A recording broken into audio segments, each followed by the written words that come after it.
Hey everyone, it's your favorite gentleman, Marcus Norman of Gentleman Style Podcast Show.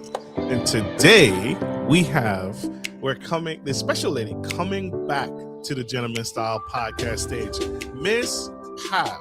This woman is dynamic, incredible, a decision scientist, speaker, founder, leader of Pavness Unbreakable Leadership Lab, and the former head of a strategic analytics at major Fortune 500 tech companies. She trains professionals to think clearly, speak with authority, and be impossible to ignore.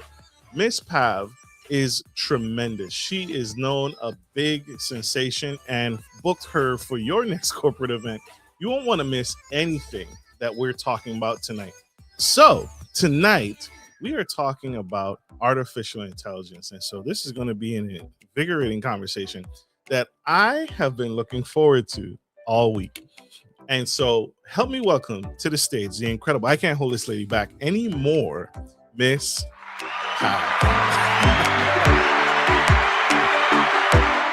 Thank you so much, Marcus. Really great to be here. Absolutely. Welcome back and being here. Miss Pav, you are a tremendous resource. You've helped so many lives, changed so many people's perspective on looking at the world from a different lens. And tonight we are diving into the world of AI, which is a buzzword for some people, a negative word in other communities. But I wanted to lay the foundation and as to what do you see? I want to red flag, green flag this thing. Is real quick, is artificial intelligence a good thing or a bad thing to you? I would say neutral. It can be a good thing in good hands, but then it can also be bad things in bad hands. So I think it's neutral. It depends on how you make of it. Absolutely. The business leaders and the people you mentor, how do you teach them to use it in a good way?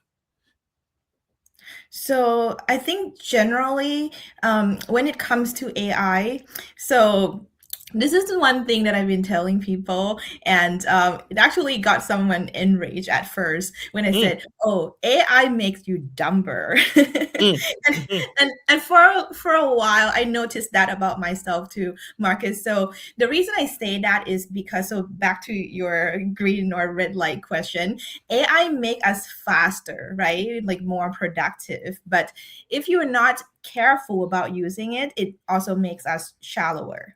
Like, for example, there's a research last year from Microsoft confirmed that the more you outsource your thinking, the less thinking you actually do. So when you think about your brain, a lot of people think, like, even though brain is an organ, but we equate sometimes like a brain muscle, like a mental muscle, right? It atrophies when you're not using it so much.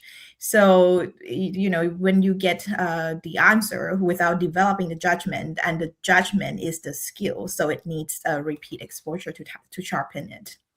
And I don't disagree at all with that thought process.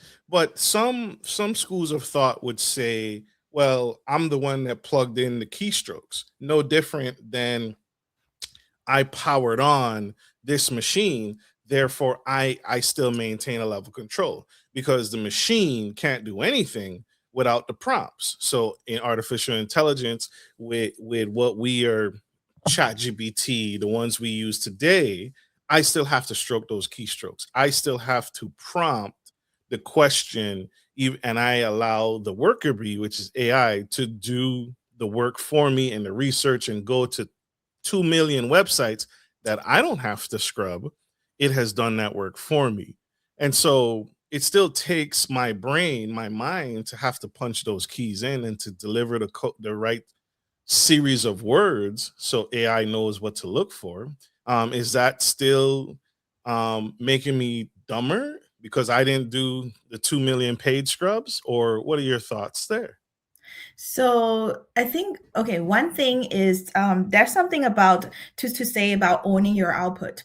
So, the most common mistakes in using AI that people are doing these days is just accepting the first output without interrogating it at all. Sure. So AI, like basically we just type in, okay, like answer me this question, and then you just, hey boss, here's the recommendation. So AI, if AI is accepting like say for example, if you start to accept the first output that you got from AI, like AI sounds very convincing.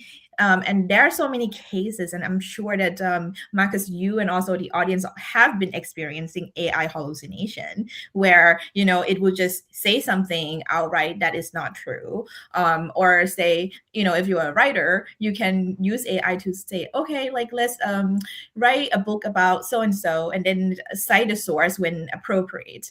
And then AI will cite a source for you, but I mean, who knows? Like 3 months later, you got an email from an angry audience saying, "Oh, that was the wrong source." So you have, like, basically, if we are outsourcing or like the output to AI entirely, and we are not really thinking along with it. So yes, to your point that you still think when you're using AI, but it's lesser cognitive load or thinking when it comes to using AI, because like or versus not, because in the past when we didn't really have AI, Marcus, we have to first form the hypothesis on, okay, like here's what I'm going to write about, or the things that I'm going to be analyzing. So you form your hypothesis, and then from there you come up with your own assumptions, and then you derive to conclusion. But with AI, a lot of people using AI as an answer machine. So basically you just skip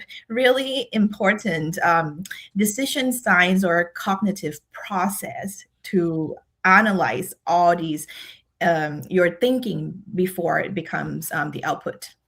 So I shouldn't. So thank you for that. Thank you for that. So I should have a questioning attitude even with the AI. I shouldn't just trust the first data point or the first source of information that it gives me. Because even with a calculator, I can type in the wrong code or the wrong series of numbers and get an incorrect answer. So is that what you're leaning towards? Exactly. So let me give you maybe an example, okay? Like a real life scenario every adult has to live with. So think about when the last time that you talked to your partner, and then suddenly they text you, hey, we need to talk. Oh no, Mhm. we know nothing good come out of that. So for someone using AI as an answer machine, you would, okay, open chat GPT and then type, hey, my partner said that we need to talk, what do I do, what possibly could happen in their mind. So basically, once you get the output from AI, you read the top responses, and then you pick one that resonates the most, sounds reasonable, and then takes back at the person. Okay, great, done. But for someone who actually use AI as your thinking partner and think along with AI, there are 5 things that happen differently than that, and the outcome also is going to be different. So I call this as a part of what I'm teaching is called Think Protocol, T.H.I.N.K. So um and by the way, like this just takes, I don't know, like less than 2 minutes to just form this whole thing. But once you start to practice this in your day-to-day life, you will find that you can think more clearly, your AI output is better, is more reasonable. And then when you get called out at work, or like when somebody put you on the spot about the topic that you talk about, you actually can come back to them with a real answer because you actually own that thinking. So the 5 steps are, Marcus, so first is T as in tune in. So tune in is regulation, basically. And this is something that even I haven't been doing that for, oh my gosh, like such a long time, until I realized that, yeah, that's really benefits to the regulation. Basically 4 seconds. If you don't even have time, that's fine. Like 4 seconds, double inhale, like twice, and then you long exhale kind of like that. And then you notice that, okay, your shoulders used to be at your ears like this, like if you sit on laptop all day working, you can feel like some people don't even breathe. I think like like, I don't know, when I was working in corporate, I remember there were days that I didn't remember I was actually mindfully breathing, even for Mm. once. Because But you were just so stressed, and you forgot it. Like, good thing it's automatic, or we. exactly. Yeah. And, this is off topic, but I would even go further to say I was more like a fish that it breathed through my mouth in Mm. a way. But the reason that I say about tune in and first regulate before you use AI is because when you use AI unregulated, there's in decision science we say garbage in, garbage out. So in this case, it's like panic in or panic advice out. So you don't really get a better quality of the answer from AI. So that's the first step. So the second step is hypothesize first. And so basically, before you ask AI anything, right? Like just write a sentence. Think about, okay, my gut say, in this case, you can say, my gut say, she must be asking about something this Sunday. Maybe I did something wrong. So now AI has something to challenge you, has some like pre-context instead of basically just went out through like the black hole of the internet and try to search and guess, right? So you give them a little bit of context on what's happening and what your own thinking is, and this is like part of owning your thinking. And then the third step is interrogate everything. So by that I mean, this is back to when we're talking about AI hallucination. It's what we get from AI is not always correct. So when you get an answer and you ask AI, okay, like what assumption did you make about my partner that I never told you? Because sometimes AI might just for the sakes of efficiencies, it would just make up something and it might not even be true. So when you start to argue and interrogate with AI, you also get a better quality answer. And we've all been experienced this, and this actually helps in terms of reducing the hallucination case. And the last two, so narrow the call is N. So AI will give you multiple options. So your pick, like basically you just pick based on your judgment, right? Because at the end of the day, it is us that has to go and like represent that decision. It's like, say for example, in this case, it's you having to go and talk to your fiance, like, and text her back, hey, is it about this or so and so? Because you have the real stakes. AI doesn't. And the last step is know how to land it. So this one basically, it doesn't really matter, Marcus, how great advice that AI gives, or like say in this case, it doesn't really matter what AI say. If you don't really know how to regulate your presence and land the message and make your fiance feel heard, right, or understood, none of this really matters. And this is a human thing that you have to deliver on your own. Absolutely. This is the Think protocol. Trains professionals to use AI as a thinking partner rather than an answer machine. And so these steps, do these steps, following these steps, will they help me make the data still mine? Do I still own the data and the information when I follow these steps, using the thinking protocol? So I think like a quick way to pressure test if you still own that output is if you can, like say, answer like the core of your thinking or like the headline of this, right, in like one sentence really quickly, then you actually own it. A lot of people who don't own the output, that like basically just outsource to AI as answer machine, they won't be able to help to summarize, like, hey, here's the core thinking, the core concept. So that's a quick way to do that. I love that. Love it. Love it.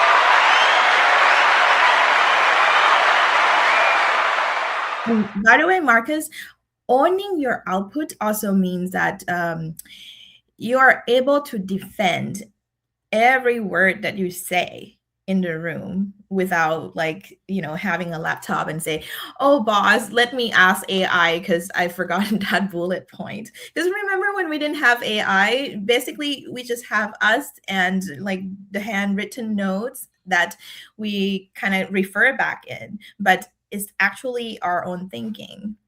Absolutely. That makes sense because if every time you say, hey, where did you get that data? You didn't say the New York Post, the Huffington Post, or if you're in the medical space, you can't say, well, I got it from this medical journal that was certified by Harvard, or no, I got it from AI. Well, where did AI get the data? And now it's the third degree. I almost think of a CEO who delegates. And the one that quickly comes to mind is Wells Fargo. When Wells Fargo's CEO got in trouble for all those fictitious accounts, and he was eventually fired and replaced. But it boiled down to he delegated, and he delegated so far down that people ran amok with the idea. And a simple thought that he had to say, I'm going to put out this idea to increase revenue and ultimately increase our share price. And Mhm. it got, as it trickled down to the ground floor, it metastasized into something completely different, probably completely different, because and when he had to go defend it in court, well, I just said, I just told Pav, go get a cup of water. Or go buy some Yeah. coffee, or I said go to lunch, and she robbed a bank or she robbed Starbucks. That's not what I told Pav to do. But because I've delegated so far down, at what point do you no longer own the information? At what point? Exactly. So that's what comes to mind as you say that. Um, Yeah. I feel like I can't brand myself as an expert anymore when using AI to that degree. What do you Yes. think? You're, I totally agree. I you're totally agree. But I think that goes to say about lived experience though. Because like when you think of AI, yes, 18 years old kids can like write codes now or make a website or an app and so on, but they don't really have a lived experience as someone who actually runs a company or who actually like is a real like an engineer with 20 years experience who knows how to debug the codes and when things happen. So I think that's also value to the lived experience. So yes, in a way, AI kind of commoditized knowledge, but at the same time, what's really important still is the lived experience, because with lived experience, it comes with, okay, failure, all these different mistakes that people would not otherwise know, or AI wouldn't even know, right? And plus, I think when it comes to like owning your output to the CEO's um example, for example, AI doesn't have a stake. Like when AI make a mistake, there's really no one to. It's like you can't really just blame AI and just say, hey, okay, we're gonna stop using you. But then instead, like you have to like as a part of owning you're owning your output, you also have to own your outcome, whatever you say. So same thing with that Wells Fargo CEO. He can't just say that, oh, well, sorry, it just went so far down. I only said, you deliver me coffee. But ultimately, it is his company. So that is his stakes, right? And his responsibility. So I think that's something to say about that. Absolutely, absolutely. This is Gentleman Style Podcast with the incredible Miss Pav. What about spreadsheets, right? If I've researched, I've got the data, the numbers, and then I tell I just don't want to type it all in. I just don't want to put it all in Excel. I I can just tell AI, here's the data, here's the numbers, put it all in a spreadsheet, add the formulas, and I should expect these numbers based off of the what I'm telling it to do. But I got the data. I got the numbers. I reached out to the various levels and I plugged it and I told AI these are the numbers to plug in, create a spreadsheet so I can present it.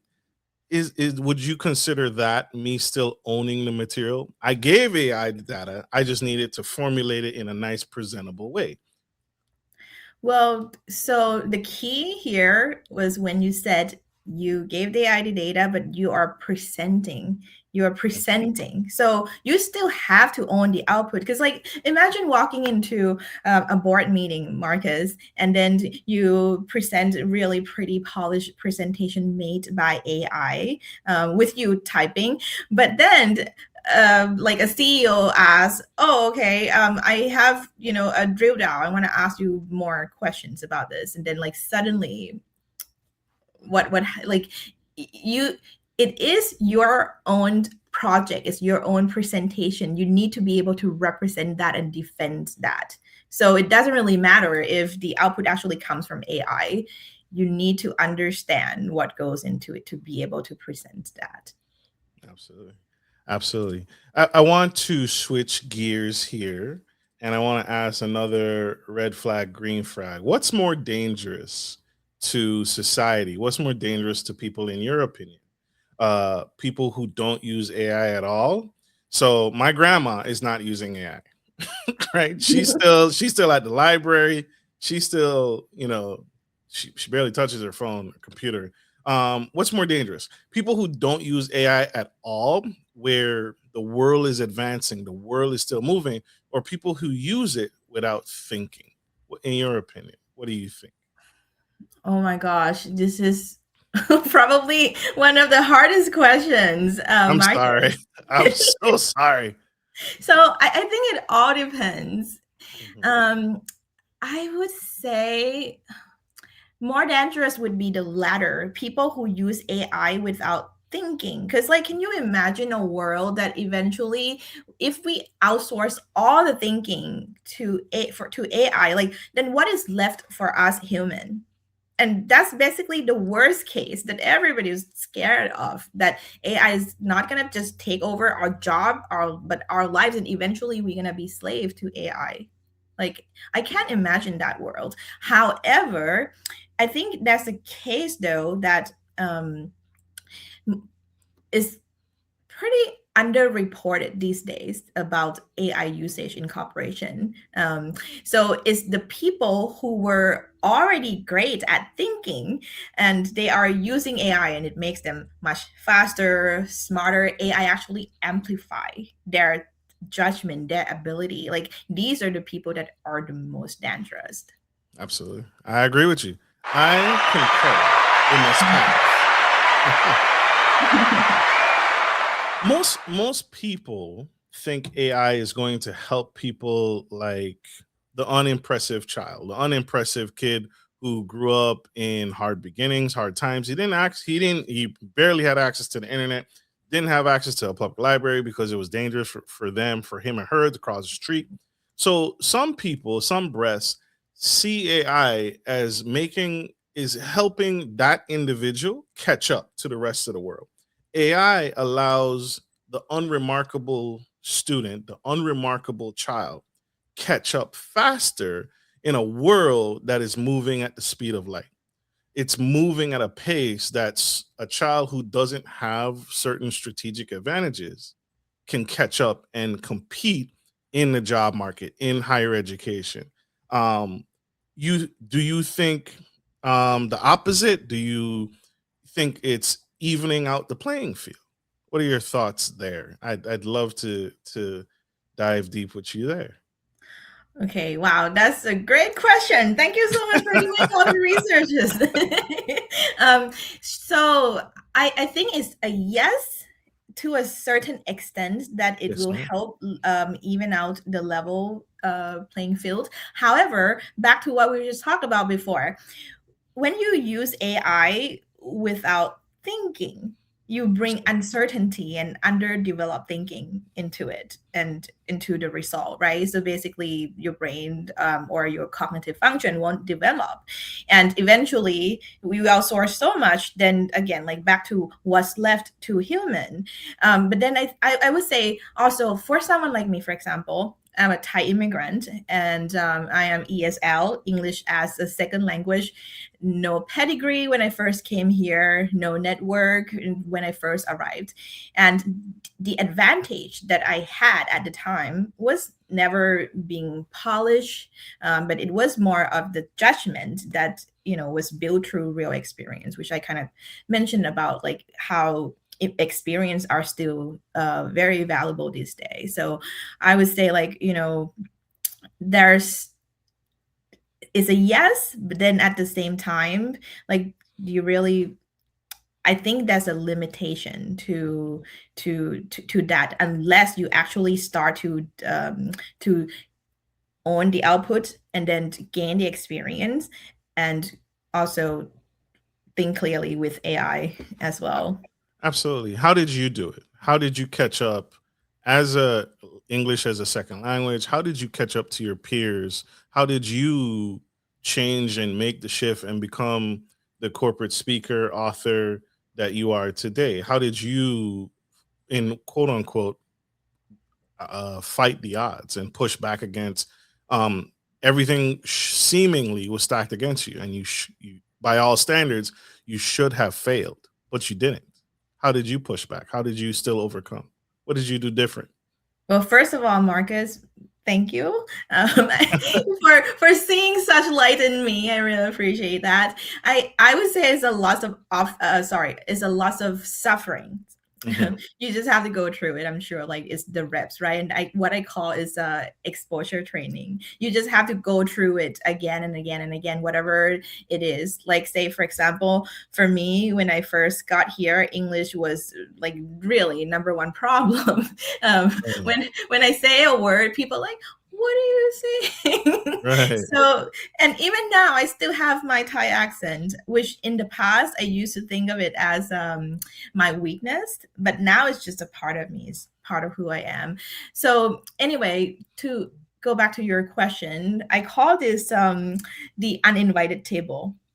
So back to the concept that you have to go through the repeat exposure over and over again until you basically desensitize your nervous system, and whatever that you were scared of before, it becomes like a default. So, like, say for me with English example, I just have to keep talking. I took every opportunities, inviting myself to talk to people, and that's part of what I call uninvited table. Basically, just inviting myself to do things that I'm scared of, or do things that that I know is that I was afraid, and then do it enough that the chaos becomes the new norm, and then that's basically how you train your biology as default. Absolutely. You pushed and pushed and you didn't quit. And through continuous effort, repetition, your nervous system adjusted to the new norm. You made it the norm. It wasn't the norm. And then you made it the norm by constant repetition. Yeah, and Marcus, I think that's also another thing about beyond nervous system is also like a sense of um, giving yourself a permission to belong, because I and this is something that I've been struggling my whole life. I, as an immigrant, I never really felt that I belong. I came to this country legally, yes, legally. So, but I never really felt like, oh, I'm one of the people here. I always feel different. And then when I started working at my corporate job, yes, in a way I belong because I got accepted, but inside, deep down, I never felt that I belong. So it's the fear. And the more I think about this, Marcus, it's about, like, you just need to give yourself a permission. So it doesn't really matter if the table is invited or uninvited. You need to give yourself a permission that you belong. And once you do, then the world believes you. And it happened all the time. Like now I could walk into rooms that I was not invited and still like hold that nervous system, like my biology, to feel that I belong. And yes, maybe sometimes I get kicked out of the room, but that's okay. Versus think about it this way, like if you walk into a room, like say a conference, and you actually bought a ticket to go in there, and Chris but Brown and Usher. yeah, and then you know what happened? Like for people who still don't give themselves the permission, they always feel like out of place, and that's like they're in the fight or flight mode, right? So in a way, their nervous system or their brain asking, "Oh, should I leave? Should I stay? Because I don't belong. Like all these people are looking at me." So the room would judge it based on your presence there, based on your nervous system, and they will determine that, oh, okay, maybe it doesn't really matter who this person is, bought tickets or not, but she acted like not belong, so maybe she doesn't belong and nobody talked to her. True, true. Yeah. Very well said. I'm so glad. I'm so grateful for you. I'm so grateful that you're sharing this, because in a world that, again, the unremarkable child who wants to give up, who wants to, their back is against the wall, they don't know what they should do. And we have so many external factors hitting our nervous systems every day, and so many negative things on the television, bullying, cyberbullying. So it's incredible. And I want to say thank you for sharing that, because that is so necessary in a world where we tend to ostracize things that are different from us, when in actuality it's needed, it's necessary. I always tell, friends, colleagues, whoever I come across with, that imagine the world thousands of years ago in Greek era, right? And the philosophers of old, I see you as a philosopher, right? Because you deep dive into everything that you touch. Imagine they were able to figure out there's a whole solar system, the stars. They were able to develop mathematics, astronomy, astrology, navigation, all through conversation with people who may not look like you or talk like you, or any of the thing. But because we were open to having conversations and not ostracize everything that looks different from us, Mhm. we were able to build the Great Pyramids. We were able to build the Sphinx. We were able to do all these fantastic ideas and things through not ostracizing and not chasing away remarkable people like yourself. So I appreciate this, Thank truly. you so much. Thank you. And Marcus, just to piggyback, So sorry, just to you're good. piggyback on what you just said, like a lots of people, and this is the trap. So imagine the world where our ancestors didn't have that courage to really invite themselves to True, share, right? Like can you true, imagine, like a lot of people these days still stay uninvited true. and what that means is like they stay dysregulated the entire time. And like for me, I would say like for probably almost 2 decades that I've stay unregulated and felt so small and didn't really give myself the permission. So if you ask me, like the first step to do this, just give yourself permission, like especially in rooms that you already belong. um, I know it's easy to say, but sometimes it's not even like a elaborate mindset shift. It's just a decision, like one small decision can change your life. It absolutely can. It absolutely can. When I again, when I hear this, I wonder, one of the things in schools, they're doing it in schools. And I can't tell if it's a good idea or a bad idea. One of the things that they're utilizing in schools is they're trying to have the children um do the work, do the same work, do their schoolwork, um but not utilizing AI. So in college level, they have technology to help check if the child did their homework themselves or if they did the homework through Chat GPT. And so what they're trying to do is they're trying to continue to develop that inner thinking, that deep work. And that's what I hear you saying through all of this. I still need you to engage the brain. I still need you to utilize, check yourself, check your work, check your math yourself, so that you can back it up and defend this answer and not just rely on ChatGPT. You did the math, you did the calculation, and you may use ChatGPT to check your answer. And if ChatGPT produces something different than you, then hypothesize, come up why it's different. Are you Mm. correct? Is ChatGPT correct? Check your sources. I hear what you're doing, and that's what's being pushed in our school system. Should schools and workplace measure one continue? Should we continue to measure one's ability to think without AI as a core skill? Your thoughts Wow. on that? That's that because I when I went to school, they were, Marcus, do this, do multiplication. I'm like, but I have a calculator. Can I just do it on the calculator? And they're like, no, you need to be able to do it on your own. And I'm like, but we Mhm. have the technology there. It's right there. The answer is right there. I can plug it in 2 seconds and I give you an answer. But like, no, you need to work it Yeah. on your own. Your thoughts, please. Yes. Oh my gosh, Marcus. So I have a strong opinion about this. And the reason I say this is because I was raised in a Thai culture. And like back in my times, and now things have changed, of course. But back in my time, um, lots of schools are teaching you how to memorize. So instead Mm, of like understanding. So I think like the key here is the understanding. So like when not until I went to college in America that I realized that wow, there's really such thing about like thinking on your own, because I was studying decision science at the time. And when you are able to think on your own, not only you are able to own your output, but it also there's something within you is the understanding that is developing with like, and also I would even say go further to say like the creativity and all of that comes from like that small understanding. Because okay, let me just tell you a quick story. please. So You're good. I was a lazy student, Marcus. What? I don't believe it.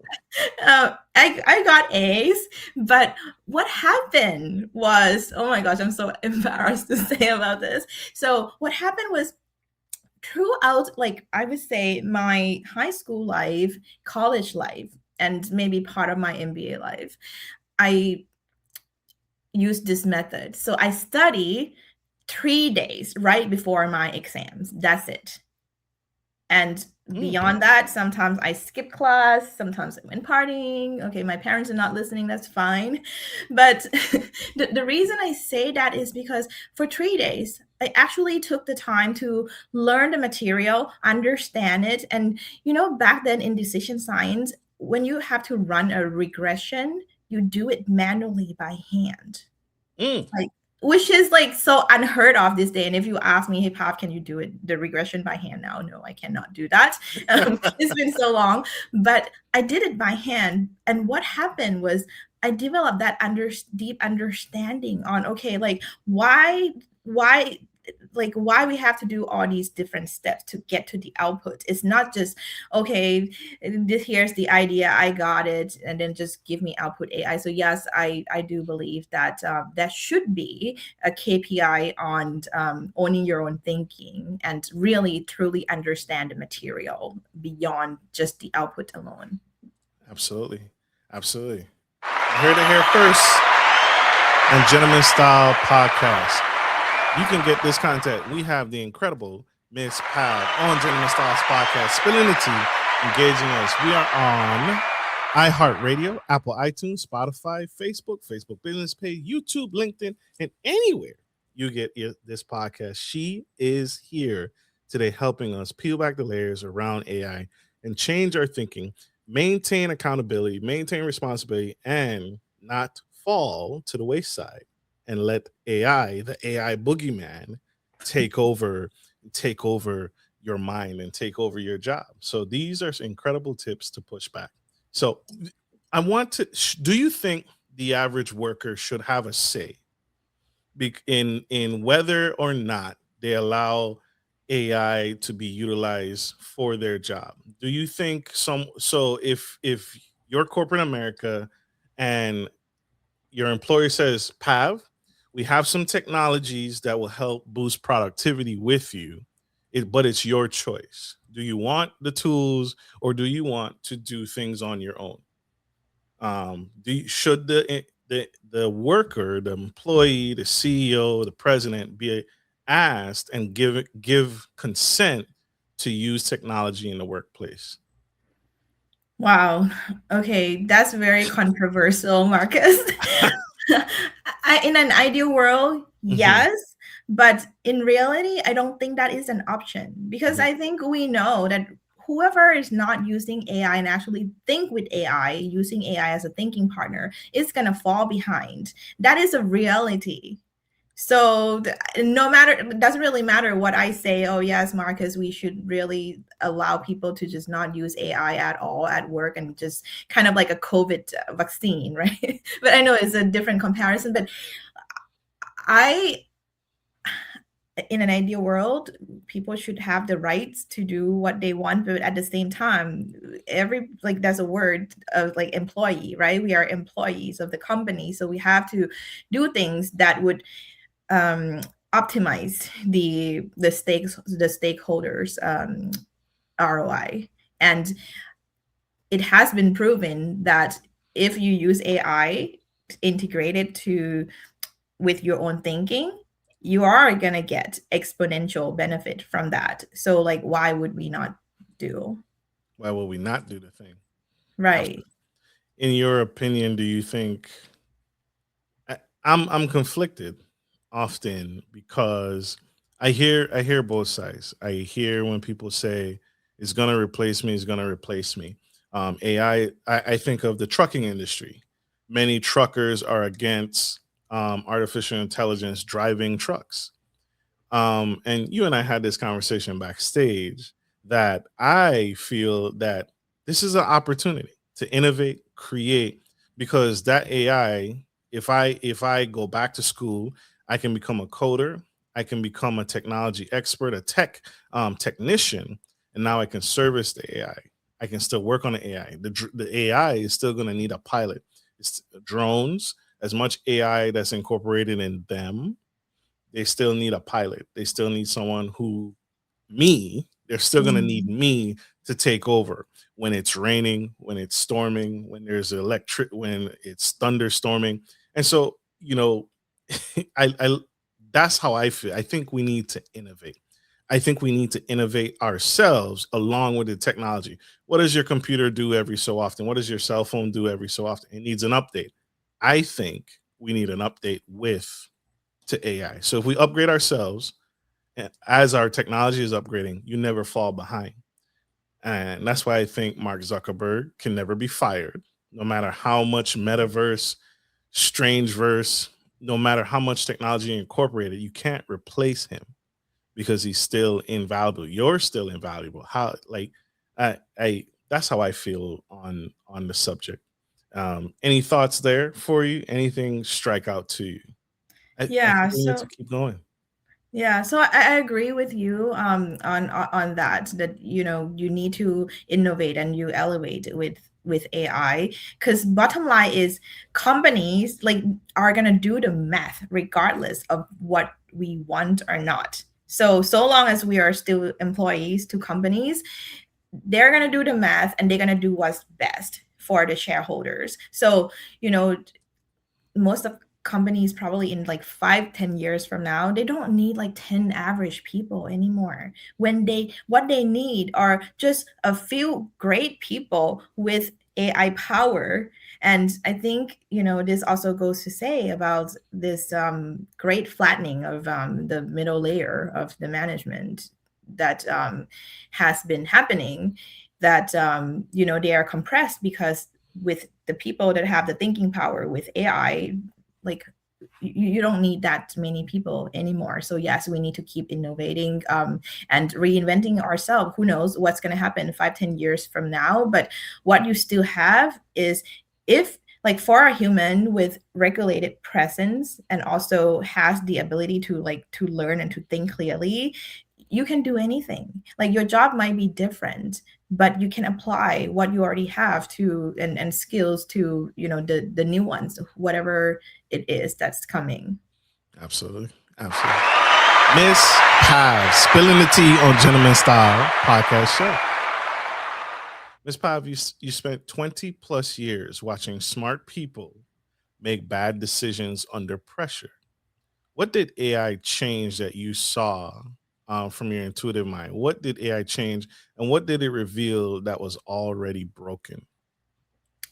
So, what did AI change when it comes to leadership, right? So, I think like what we talked about before, that it makes either makes you much more effective for people who think clearly, can think with AI, use AI to amplify them. But then for people who don't have the regulated presence and don't and use AI as answer machine, what happened is that because you outsource so much that when you get called out in a meeting, you just like freeze. And in that split seconds, like especially when you are in high stakes meeting with like senior management, for example, Marcus, they actually take notes. And that goes into like your promotion, that goes to the performance review conversation. So I think that is AI is making that distinction between the human who use AI effectively and think with AI and the ones that don't. And those are the people that are at risk. If you think about like layoffs or restructuring comes, for example. Absolutely. Absolutely. I want to I messed this up. I messed this up. I want to go back because you said it throughout this conversation. Owning your output. What you've what does that mean to you?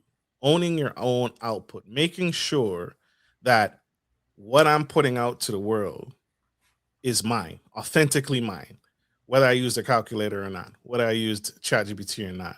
What does that mean to you in what corporate America businesses should be thinking about this, reworking their mindset about this? Is it the Think protocol, incorporating that? But what does that mean to you just in every day, owning your output when you make breakfast, but you use an air fryer? Is the output, you use the air fryer, use technology, use the microwave with a timer because you left your Apple Watch in your bedroom, so you couldn't count the 20 minutes to make the microwave had a timer on it. What does owning your output when we're riddled with technology means to you?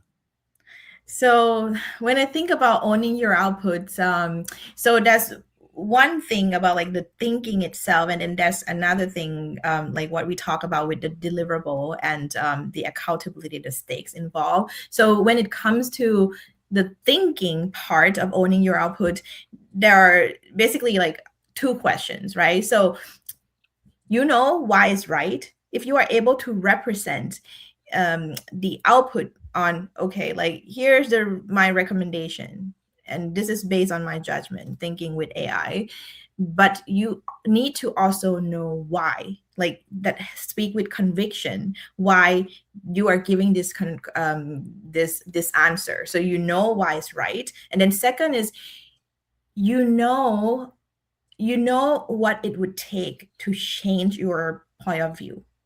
So like obviously things, that's really never something like never say that's never a 100% no or 100% yes. Like who knows these days, things can change. But Absolutely. I still think that the earth is round. That's what Marcus. Absolutely. Yes, but so most people in corporate were trained to argue what is right instead of knowing in your heart that is right. Mhm. So I think that's the difference. Like for the people who owns their output, who own their thinking, they know why their answer is right. So that's one thing, and that's where the think protocol comes to play. But then there's also another part on um like back to the Wells Fargo or even like your breakfast analogy.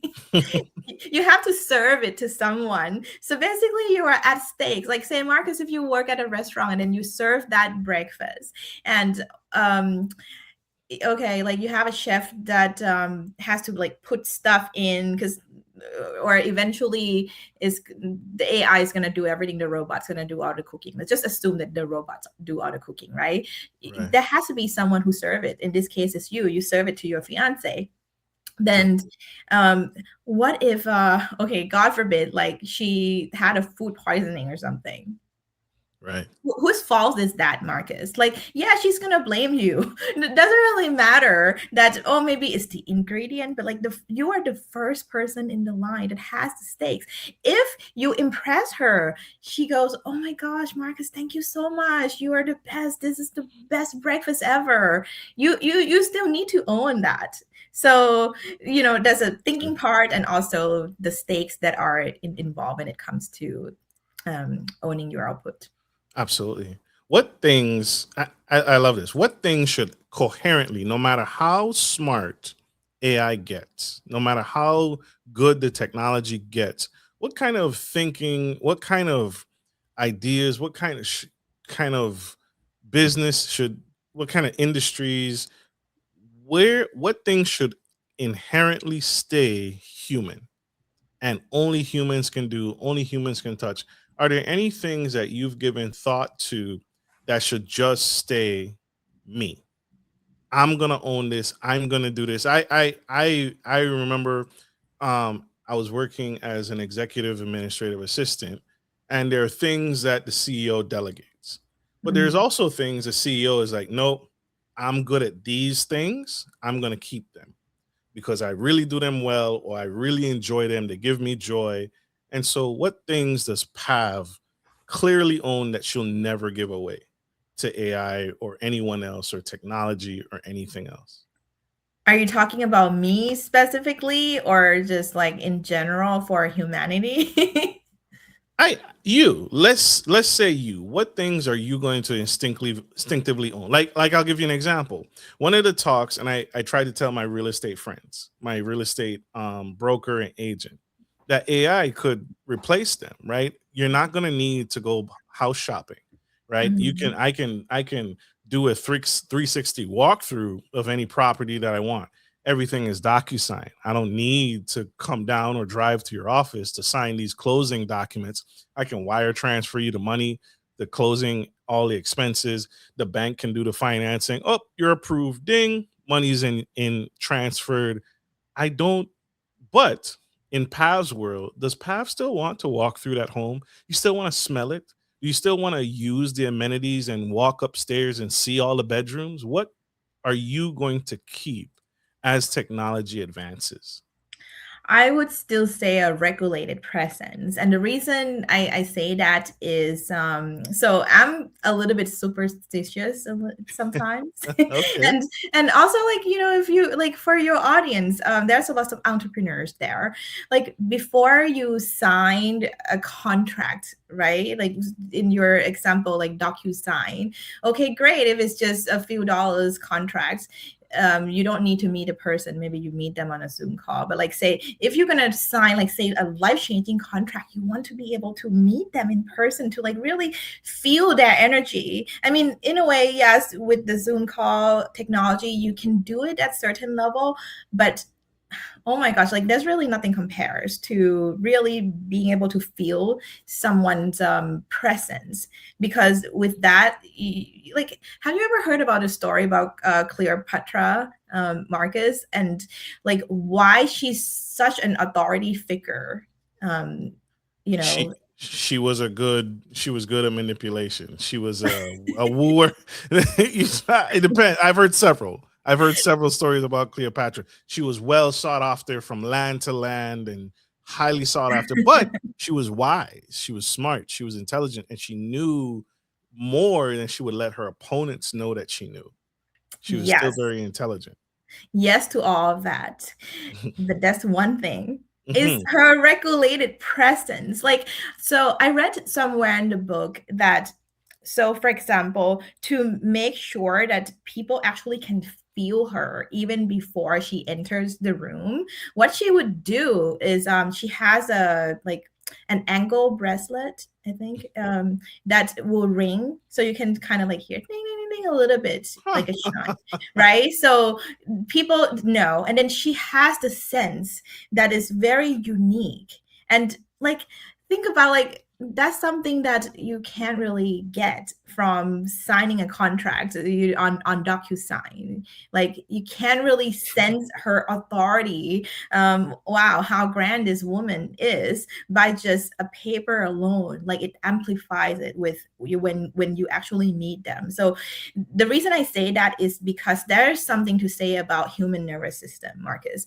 Nervous systems, like our nervous systems signals to another person nervous systems, and because of that you can sense if somebody is, oh, this person is credible. You can feel that, oh, I can trust this person already and they haven't even spoken a word. So there is such thing that, like regulated nervous system that is so powerful that I would never really outsource. Like, and in this case, if I were to sign a like life-changing contract, I would definitely make sure that I go and talk to that person in person to meet, because you really never know. You never know. Absolutely. I Absolutely. mean, okay, like a funny example. Like, okay, with some of us might have this experience, so like online dating, and Oh so boy. I do have mine. So the boy that I met on Yahoo Chat when I was 19 years old, we talked for a year, over a year, Marcus, and I fell in love with him on Yahoo Chat. That was like way before online dating, and so I moved cross continent to to meet him, and we broke up in 1 week What? because but same thing, because I didn't really feel his presence at the time, right? It wasn't a good And fit. It felt yeah, so differently in person. exactly, it happened to the best of us. Did he feel the same way, or you just felt that way? Like he was still in love with you on meeting you, or was he also like, "Nah, this is not working out"? Wow, that's so uh, true, though. well, now I don't know, but That's fair. yeah, before I felt really bad. I left him heartbroken in the subway. It was yeah, kind of like a sad but bittersweet, because we actually got to talk like 10 years after, to kind of resolve things a little bit. And also like his life now, he's kind of like, I don't even know, people call him Oracle of Wall Street, so obviously he's done something right with his life. And for me, I get to talk to you and made a lot of mistakes and tell my truth. So that's a good side to things. Absolutely. Where would he be without the heartbreak of Pav? Right? He wouldn't. He may not have been the Oracle. Incredible. I love that. Regulated presence. Regulated presence. I love that. Make identify you want to see the character of a person, the presence of a person. People often say that when they walked in, the whole atmosphere changed. That's and you're only going to get that. You're not going to. You might not get that over a Zoom call. You might not get that over a Skype or a Google Meets. The only way to get that truly is to be in someone's presence. So I love that. Thank you for that. I really, really appreciate that. Is necessary. Regulated presence. In And 20 years, Marcus, yeah, sorry to cut you you're off. good. One more thing I would Mhm. never ever trade. Oh, actually two. So one is to be ability to eat. That's what makes us human. Love Um, food.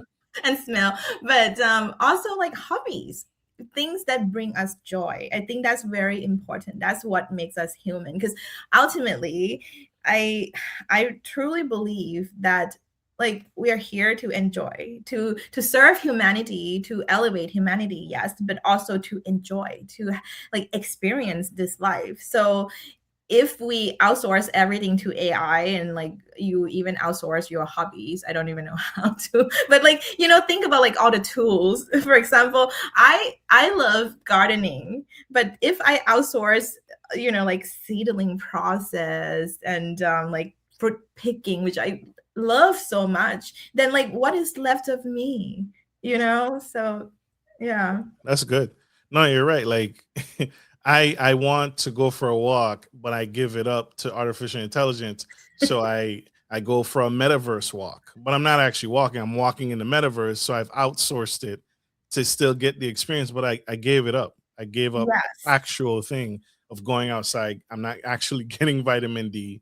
My AI metaverse bot is getting the vitamin D, so to speak. So really great points. Very, very true.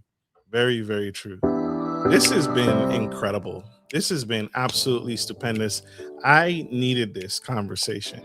Uh, final question, Miss Pav. 20 years from now, in your crystal ball, where do you see, will we look back and say AI elevated human work, or are we on a trajectory, and if we don't make some changes, we're doomed to fail and AI will completely just make us some vegetables? Where do you see where we're trending? Are you hopeful for the future? Are you not hopeful for the future? Will we look back 20 years from now and say AI elevated humanity and made us better, truly better, or quietly erased us? What do you think? So the old path, Marcus, and by the way, thank you for asking me this question. The old path would say, "Oh, Marcus, I'm gonna move to the moon." We're doomed. We're Yeah, doomed. but I do believe that today, like this presence, right? Like to today is what we have. So if we do our best today, we use AI for the good, doesn't really matter. There are lots of people that are using AI for bad causes. But if all of us are are setting intention and have the commitment that yes, we're going to use AI to elevate humanity, we're going to use it for good, then I see the bright future happen, in 2,100 years from now, because AI could solve global warming, AI could solve poverty, could solve hunger. And I mean, isn't that like an exciting future, Marcus? That is very much so. How Very about much. you? I would love your opinion on this. I think if we don't make some changes, then we're doomed. But if we make the changes and we add the safeguards and we don't allow the AI to become smarter than us, and we allow to upgrade ourselves and grow and change ourselves and adapt, I think we'll do great things, and we'll solve some really, really big problems. Like you said, world hunger, climate issues, and take back the environment, help the environment. One of the things I saw really powerful was, I forget what country, but the wombat, its natural habitat, the forest that it lived in and thrived in, it was burnt down. And so they built a drone to carry carrots. That's his favorite food, the wombat's favorite food. And the drone flew over the areas that the wombat village and community had burnt down in the forest, and it Wow. dropped payloads of carrots so that the wombat was trying to migrate and leave the forest because it no longer had any food. But because we intervened and used technology for good, we were able to bring back the wombats, and they sat there and thrived, and no human lives were lost. We didn't have to enter this damaged forest and risk ourselves, and we were able to bring back those wombats and help them thrive in their old habitat so they wouldn't leave, and the forest regrew. So yeah, if we work to with it and we work together, I think the future is positive. Wow, that is so profound. I totally agree. But sorry to say, AI is already smarter than us, but agree on everything. But what AI doesn't have is the heart. AI might say, "Let the wombat leave. Let the wombat die off. I don't need it." But Yes. humans, that's the empathy. That's the human nature. That's the soul. AI doesn't have that, and it'll never replace that. So, Yes, true. absolutely.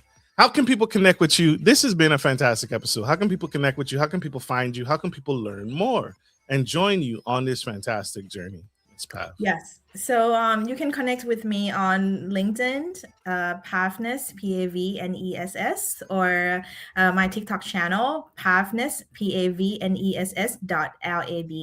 And I also built a tool called the Pressure Room. So it's basically an AI simulator where you can rehearse your hardest conversations and of your career. Could be like salary negotiation, difficult conversation, like or with your boss and so on and so forth, and eventually maybe like a fight with your partner. Who knows? But you can do that to rehearse before you walk into the real situation, because the more we train or rehearse through exposure training, it makes the real thing much better. So when you walk into the room, you walk in with confidence and ready. So it's free for everyone. The first session, just type in the override code Pavness_podcast, Pavness_podcast. Absolutely. Love it. Super dope. All right, y'all. We got to let this incredible woman go. She has many more lives to change, many more people to impact and touch and change the world and make it better. But Ms. Pav, I want to say this to you publicly. I've said it to you before. Don't change. Don't quit. We need you. We need what you're doing. You're changing the world. Thank you for what you do. Thank you, Marcus. And we need you. Keep going. Absolutely. I promise I will. All right, y'all. We got to let this incredible woman go.